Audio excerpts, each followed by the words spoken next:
Pour ses 185 ans, la Chambre de commerce et d'industrie organisait 2 jours de forum consacrés à un thème, l'entrepreneur du futur. Quels sont les secteurs porteurs d'avenir? Quelles sont les filières qui ont un potentiel de développement? Élément de réponse dans ce reportage. 185 ans et 26 présidents plus tard, retour dans le salon de la mairie de Saint-Denis pour la cérémonie officielle d'ouverture de cet anniversaire. C'est là, en 1831, que fut scellée la création de la Chambre de commerce et d'industrie de La Réunion. Mes chers amis, mes chers collègues, on a traversé 185 ans. Mais je dis aujourd'hui, il y a 20 ans de cela, nous étions dans une évolution en douceur. Mais posons-nous la question aujourd'hui, dans le monde que nous vivons en 2016, sommes-nous aujourd'hui capables d'affronter le futur? Sommes-nous capables aujourd'hui d'affronter effectivement cette évolution qui va se faire à une vitesse fulgurante? Pour répondre à cette question, 2 études ont été menées en 2004 et en 2013 par le pôle politique économique de la CCIR. Elles révèlent notamment l'agroalimentaire comme l'un des secteurs à fort potentiel de développement. Nous avons identifié 8 secteurs en agroalimentaire. Également fabrication de meubles, au total 17 niches d'import-substitution.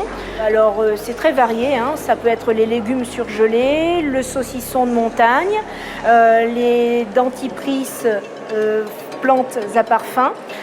Et puis également, vous avez les meubles pour collectivité, savon solide, également sucreries sans cacao, et puis également les produits ménagers.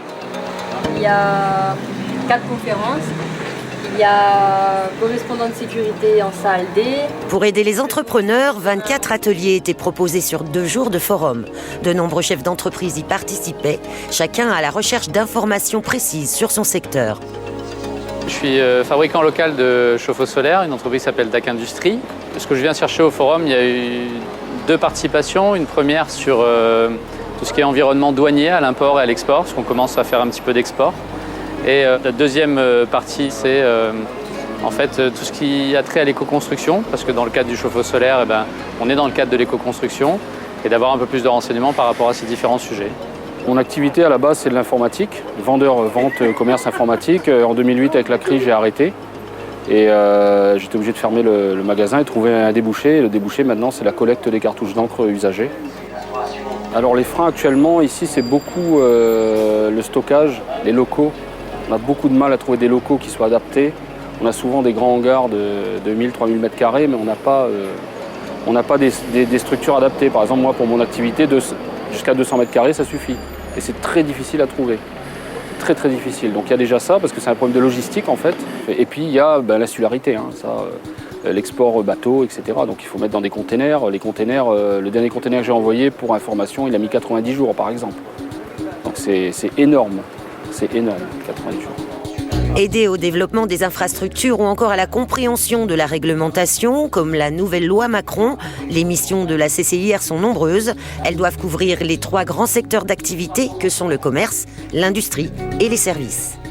Nous sommes à la disposition des porteurs de projets, des chefs d'entreprise, pour effectivement les orienter sur les dispositifs existants, compléter les approches qu'ils peuvent avoir, soit des approches en tant qu'approche marché, approche commerciale, approche clientèle. Également, on a tout un tas d'outils de benchmark sur effectivement comment positionner un produit et améliorer effectivement son positionnement par rapport à des expériences déjà réalisées, alors pas forcément à La Réunion, mais qui ont fait leurs preuves et qui réussissent. Donc c'est vraiment plus une question de stratégie du projet sur lequel nous, on se propose d'accompagner les chefs d'entreprise et les porteurs de projets. L'avenir économique des entreprises passe aussi par l'innovation et les nouvelles technologies, un domaine que toute une génération ne maîtrise pas et qui devient indispensable. Notre rôle aujourd'hui, c'est de nous adapter à cette évolution et surtout que nous avons un rôle très important, c'est former effectivement le chef de notre entreprise à passer ce cap effectivement du futur. Nous venons de signer effectivement 2 partenariats. Le partenariat avec le Limousin sur l'école supérieure de management qui complète la partie EGC, Bac plus 3 plus 5. Alors qu'on était obligé de partir en métropole forcément pour faire cette formation. Et après, il y a l'école supérieure numérique et informatique qui montre aujourd'hui que nous nous préparons justement à former nos jeunes, à former effectivement cette population renouvelable, à passer effectivement dans le futur.